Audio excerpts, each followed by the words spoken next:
So the first question is Polar Stars or HVA versus AEGs.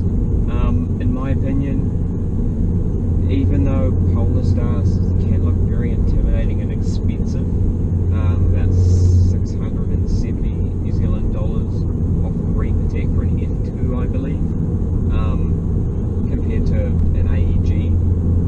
Yeah, cost-wise, Polar Stars are very expensive, but I believe with a Polar Star that they're very easy to maintain. They're very user-friendly. They don't require much, yeah, like I said, maintenance. So that's a big positive to them. There's also less fiddling around with them. I've broken so many things on my AEG, and it's just honestly frustrating. Batteries with an AEG are quite annoying. Gone through lots of batteries, but so has Jay with a Polar Star, because they obviously run on a 7.4 LiPo to power the ECU. But if I could choose between having a Polar Star and an AEG, probably be a Polar Star.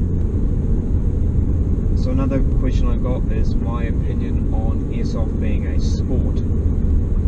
Now, I wouldn't class airsoft as a whole as a sport.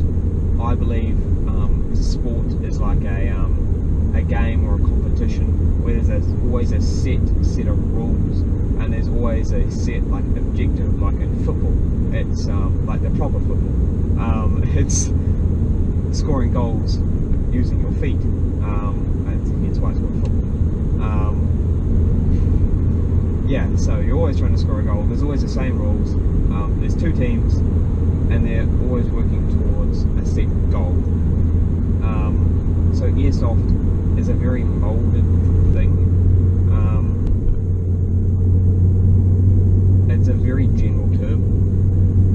So I don't believe airsoft as a whole is a sport, but like Milsim, I wouldn't class Milsim like play or outdoor just play or just like arena play as a sport. That's more of like a hobby. Guys running around with, and girls running around with toy guns, marking each other. I wouldn't class SpeedSoft as a sport again, because that's just a play style like Milsim. So Milsim, SpeedSoft, casual play, not a sport. It's more just, it is a hobby.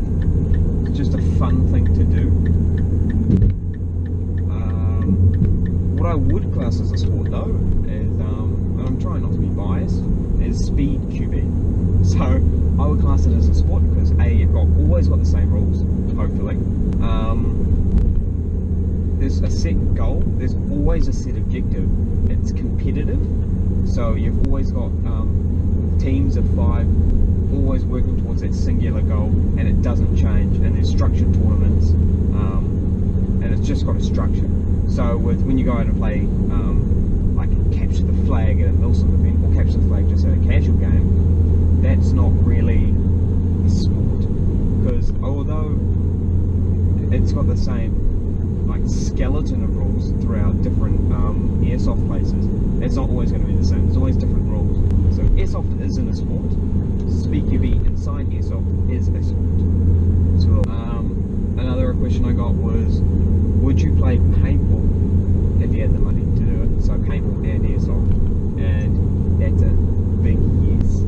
I've only actually played paintball once. I would like to play paintball more, but just the satisfaction of hitting someone and seeing the paint splatter is just immense. Also with that, you know, no, there can't be any cheating, because you hit people and then the refs come and look at them and see if they've got paint on them. That's an awesome bonus. And yeah, paintball is cool. It's just expensive as shit. So that's one of the main reasons why I played or got into airsoft rather than paintball, was because I just legit didn't have the money to play paintball. And I'm grateful for that now with the SpeedQB and the community we've got. I'm kind of glad I went down that road. But yeah, I would still play paintball. Like speedball would be quite cool to get into even, but I think I'd still focus on airsoft more. Well, it really depends what the speedball community is like, because I don't actually know anyone in the speedball community. question that a lot of people ask the CSS team members is obviously, what does CSS stand for? Lots of people don't know what CSS stands for.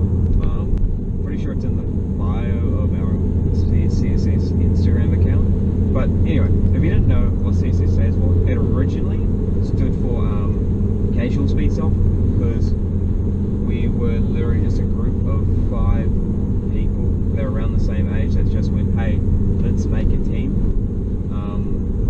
So we did, and we were just playing casually at the Armory, and we're playing SpeedSoft, so Casual SpeedSoft. And at that time there were a whole lot of well, there weren't a whole lot of, there were 2 SpeedSoft teams, and well, 2 main SpeedSoft teams in the Armory, and that was RVP and TGA. So obviously being RVP and TGA, we thought that and SYG, not in the Armory, but we thought that our team had to include 3 letters, because you've got TGA, RVP and SYG. So we're like, alright, we got to make a team with 3 letters. So we did. So we made CSS. Another question I got was, are there fully automatic pistols? There are fully automatic pistols. You've got your good old good old Tokamarui or WE. Not sure if Armourer Works makes one as well, but the Glock 18C. So that's fully automatic and semi-automatic. I mean, yeah, I don't know why you would use a fully automatic pistol indoors. Mostly just because they're banned. Not allowed to use full automatic markers indoors at all. So there's really no point in getting a fully automatic pistol unless it's like the 18C and it can be switched to semi-auto, which is quite cool. Another fully automatic pistol that some people might not be aware of, that aren't really SpeedSofty, are high cappers. So you can actually get blowback units off Tap Airsoft that converts your high capper to a fully automatic pistol, which is quite cool. Another question is, how has Airsoft as a sport changed from the time we started playing, or from the time I started playing to now?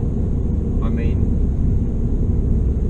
it hasn't changed that drastically. I mean, it's gotten more competitive, and obviously when things get more competitive, you find ways to try to up other teams, whether that's been double triggers, which have just been banned, or just polar stars, more aggressive playstyles, TLRs. It's just same stuff, new equipment, because when I got into the sport, it was very SpeedSoft orientated already, so I didn't really come from a Milson background, so I was thrown right into the SpeedSoft play style, because especially at places like the Armory. So I started watching people like Jay Good and his crew, RBP, that crew. So I started just watching all of those guys, and I went, wow, their play style, I'm being killed by them, being shot in the back very much. Their play style is very, very effective. So I went, well, if I need to have a chance, I may as well adopt this playstyle. So I kind of morphed myself with a SpeedSofter. I bought my Die i5 after my helmet lens thing smashed, and I was like, right, eye protection is a must in Airsoft, so I'm going to dish out some money and get some. And I saw all the SpeedSofters wearing dye masks. I actually think I bought mine after I tried Lewis's on, so that was pretty cool. I was like, oh, this is cool, I want one of these. Never fogged until I wore the inside layer fog protection Heliop thing for like 3 weeks. Thanks Jay for telling me about that. And yeah, so they need to put that in the manual. But yeah, so I just morphed into a SpeedSoft. I was like, alright, this is an effective playstyle. It's getting kills.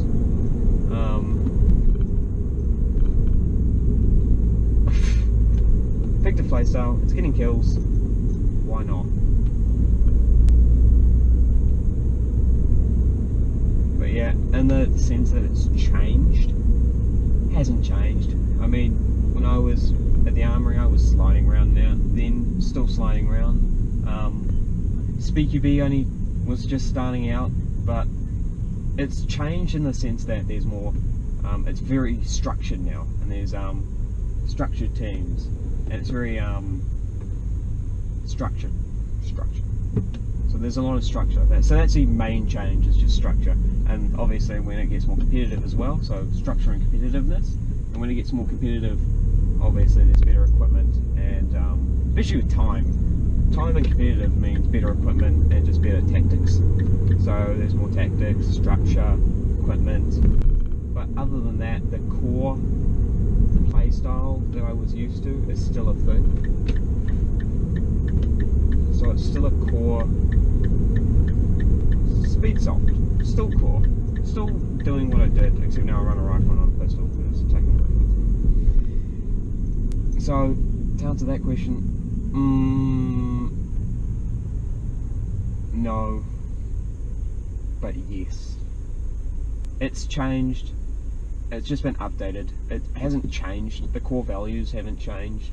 The core, not values, the core playstyle hasn't changed itself. It's just gotten more competitive, and as time has gone on and it's gone more competitive, obviously then equipment's gotten better, tactics have gotten better, play style, the players have gotten